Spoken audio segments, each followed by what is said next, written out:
Tamil rocks நேயர்கள் அனைவருக்கும் வணக்கம். தமிழ் சினிமாவோட முன்னணி காமெடி நடிகர்களில் ஒருவரான சூரி ஏற்கனவே விடுதலை படத்தில் ஹீரோவாக நடித்த நிலையில் அந்த படம் நல்ல வெற்றி பெற்றது அப்படிங்கிறதும் சூர்யா ஒரு ஹீரோவாகவே ரசிகர்கள் ஏற்றுக்கொண்டார்கள் அப்படிங்கிறது தான் உண்மை. இந்த நிலையில் சூரி ஹீரோவாக நடித்த அடுத்த திரைப்படம் தான் கருடன். இந்த திரைப்படம் கடந்த வாரம் வெளியாகி இருக்கிற நிலையில் படம் பாசிட்டிவான விமர்சனங்களையும் பெற்று வசூலையும் வாரி குவிச்சிட்டு வருது. ஒரு காமெடி நடிகனாக இருந்த சூரியை இன்னைக்கு எல்லா தரப்பட்ட மக்களும் ஒரு நாயகனாக ஏற்றுக்கொண்டிருக்கிறார்கள். அதற்கு தமிழ் ராக்ஸின் சார்பாக இனிய வாழ்த்துக்களை தெரிவிச்சுக்கலாம். ஒரு காமெடி நடிகராக இருக்கிறவர்கள் நாயகனாக டிரான்ஸ்ஃபார்ம் ஆகும்போது அதை மக்கள் எப்படி ஏற்றுக்கிறாங்க அப்படிங்கிறது தான் முக்கியமானது. அந்த வகையில் காமெடி நடிகராக இருந்த சூரிய இன்னைக்கு எல்லா தரப்பு மக்களும் ஒரு நாயகனாக ஏற்றிருக்கிறாங்க. 100 ஆண்டுகள் பழமையான தமிழ் திரையுலகில் நகைச்சுவை நடிகராக அறிமுகமாகி கடைசி வரை நகைச்சுவை நடிகராக சிலர் இருந்த போதிலும் இவர்களில் பெரும்பாலானோர் கதாநாயகன் அந்தஸ்து அடைய முயற்சி செய்தவர்கள் அப்படிங்கிறது குறிப்பிடத்தக்கது. 50 வருஷங்களுக்கு முன்னாடியே நடித்த நகைச்சுவை நடிகர்களும் கதாநாயகன் வேடத்தில் நடித்து அதில் வெற்றியும் பெற்றிருக்கிறாங்க அப்படிங்கிறது உங்களுக்கு தெரியுமா? முதலாவதாக என்.எஸ். கிருஷ்ணன். மக்கள் திலகம் எம்ஜிஆர் மற்றும் நடிகர் திலகம் சிவாஜி கணேசன் ஆகியோர்களுக்கே குரு போன்று விளங்கிய நகைச்சுவை கலைஞர் தான் கலைவாணர் என்.எஸ். கிருஷ்ணன். எம்.கே. தியாகராய பாகவதர், பி.யு. சின்னப்பா, எம்ஜிஆர், சிவாஜி போன்ற பல நாயகர்களோட படங்களில் நகைச்சுவை நடிகராக நடிச்சிட்டு வந்த என்.எஸ். கிருஷ்ணன் கதாநாயகனாக நடித்த படம் நல்ல தம்பி. 1949ஆம் ஆண்டு வெளிவந்த இந்த திரைப்படம் ரசிகர்களுடைய மாபெரும் வரவேற்பை பெற்றது அப்படிங்கிறது குறிப்பிடத்தக்கது. அடுத்ததா டி.ஆர். ராமச்சந்திரன். ஒரு திரைப்படத்தில் கதாநாயகன் கதாநாயகி சம்பந்தப்பட்ட மெயின் கதை ஒரு புறம் சென்று கொண்டிருக்கிற நிலையில் நகைச்சுவை நடிகரின் ட்ராக் ஒன்று தனியாக செல்லும். இப்படித்தான் பெரும்பாலான படங்கள் அமைஞ்சிருக்குது. ஆனால் ஒரு படம் முழுவதுமே நகைச்சுவை படமாக மாற்றிய பெருமை உள்ள ஒரு நடிகர் இருக்கின்றார் அப்படின்னா அவர் டி.ஆர். ராமச்சந்திரன் தான். டி.ஆர். ராமச்சந்திரன் நாம் இருவர், வாழ்க்கை, கல்யாணம் பண்ணி, பிரம்மச்சாரி போன்ற பல படங்களில் ஹீரோவாக நடிச்சிருக்கிறார். இவர் நடித்த அனைத்து படங்களுமே கிட்டத்தட்ட முழு நீள நகைச்சுவை படம் தான். அடுத்ததா சந்திரபாபு.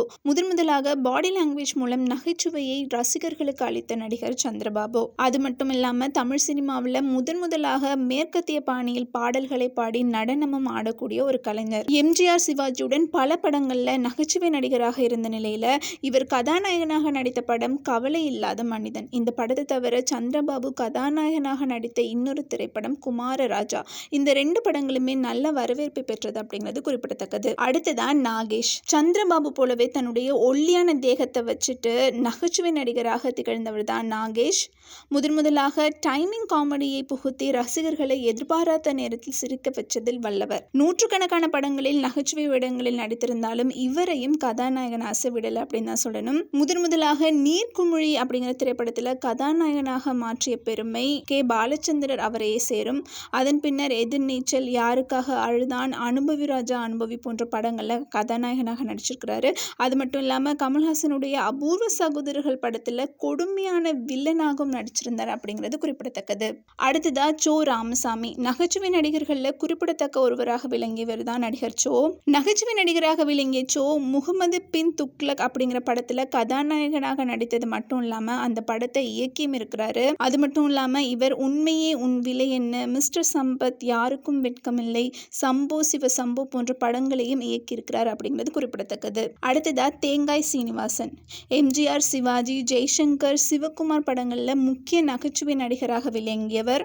மேலும் ரஜினிகாந்த் நடித்த பில்லா, தில்லுமுல்லு ஆகிய படங்களில் இவர் நடித்த கேரக்டர் ரொம்பவே வலிமையானது. நகைச்சுவையில் தனி முத்திரை பதித்த தேங்காய் சீனிவாசன் குணச்சித்திர நடிகராகவும் கலியுக கண்ணன் என்ற படத்தில் கதாநாயகனாகவும் நடித்து தன்னுடைய முழு திறமையை வெளிப்படுத்தியவர் அப்படிங்கிறது குறிப்பிடத்தக்கது. அடுத்ததா கவுண்டமணி.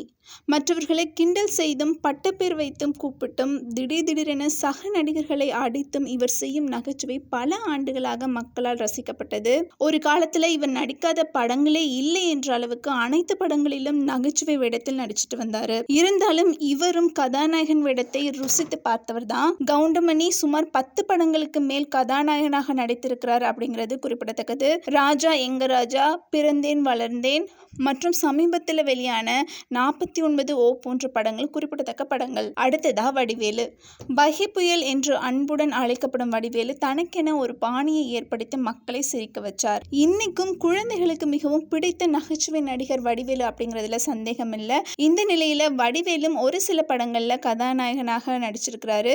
சிம்புதேவன் இயக்கிய இம்சியரசன் 23ஆம் புலிகேசி படத்துல முதலாக கதாநாயகனாக, அதுவும் இரட்டை வேட கதாநாயகனாக நடித்து அனைவரையும் கவர்ந்தார். அது மட்டும் இல்லாம இந்திரலோகத்தில் நான் அழகப்பன் மற்றும் எலி போன்ற படங்கள்ல வடிவேலு கதாநாயகனாக நடித்திருக்கிறார் அப்படிங்கிறது குறிப்பிடத்தக்கது. அடுத்ததா விவேக். சின்ன கலைவாணர் அப்படிங்கிற பட்டத்துடன் அவரை போலவே நகைச்சுவையுடனும் சமூக கருத்துக்களை நினைத்தவர் தான் நடிகர் விவேக். எத்தனை பெரியார் வந்தாலும் உங்களை திருத்த முடியாது அப்படிங்கிற வசனங்கள் மூலம் மூட நம்பிக்கைகளை சுட்டி காட்டியவர். இந்த நிலையில தான் விவேக்கும் ஒரு சில படங்களில் கதாநாயகனாக நடிச்சிருக்கிறாரு. 10,000 கோடி, நான் தான் பாலா, பாலக்காட்டு மாதவன் போன்ற படங்கள் விவேக் நாயகனாக நடித்த படங்கள். அடுத்ததா கருணாஸ். இயக்குனர் பாலாவோட நந்தா படத்தில் அறிமுகமான நடிகர் தான் கருணாஸ். அதுக்கப்புறம் பல படங்கள்ல வித்தியாசமான டயலாக் டெலிவரி மூலம் வெற்றிகரமான ஒரு காமெடியனாக வலம் வந்துட்டு. அதுக்கப்புறம் பல படங்கள்ல வித்தியாசமான டயலாக் டெலிவரி மூலமாக வெற்றிகரமான ஒரு காமெடியனாக வலம் வந்து கொண்டிருக்கிறார் தான் கருணாஸ். இருந்தாலும் நாயகனாசை இவரையும் விட்டு வைக்கல. கடந்த 2010ஆம் ஆண்டு வெளியான அம்பா சமுத்திரம் அம்பானி அப்படிங்கிற படத்தின் மூலம் கதாநாயகனாக மாறியதோடு இந்த படத்தை அவரே தயாரித்தார். மேலும் சந்தமாமா, ரகலபுரம் ஆகிய படங்களும் கருணாஸ் ஹீரோவாக நடித்த படங்கள் அப்படிங்கிறது குறிப்பிடத்தக்கது. அடுத்ததா சந்தானம். இந்த கால இளைஞர்களுக்கு மிகவும் பரிச்சயமானவர் காமெடி நடிகர் சந்தானம். ஹீரோக்கள் உட்பட அனைவரையும் கலாய்ப்பதே இவருடைய நகைச்சுவையோட வெற்றி அப்படின்னு சொல்லலாம். இவரும் வெற்றிகரமான ஒரு நகைச்சுவை நடிகராக மட்டும் இல்லாம கதாநாயகனாகவும் பல படங்களை நடிச்சிட்டு வர்றாரு. வல்லவனுக்கு புல்லும் ஆயுதம், இனிமே இப்படித்தான் அப்படின்னு நாயகனாக தொடர்ந்து பல வெற்றிகளை பார்த்துட்டு வர்றாரு. சூப்பர் ஸ்டார் ரஜினிகாந்த்ல தொடங்கி இன்னைக்கு இருக்கிற இளைய தலைமுறை நடிகர்கள் வரை நகைச்சுவை கேரக்டர்களை அனைவருக்கும் ரொம்ப பிடிச்சு நடிப்பதுண்டு. ஒரு நல்ல நடிகராக வேண்டும் அப்படின்னா கண்டிப்பா அவருக்கு நகைச்சுவை தன்மை இருக்க வேண்டும். ஒரு பெரிய ஹீரோ நகைச்சுவை கலந்த கேரக்டர்களை நடிக்கும்போது ஏன் நகைச்சுவை நடிகர்களும் ஒரு பெரிய ஹீரோவாக ஆகக்கூடாது அப்படிங்கிறதுக்கு பெரிய எக்ஸாம்பிளா இருந்தவங்க தான் நான் மேலே சொன்ன குறிப்பிட்ட நடிகர்கள். அந்த லிஸ்டில் இப்போ சூரி அவர்களும் இணைஞ்சிருக்கிறாரு.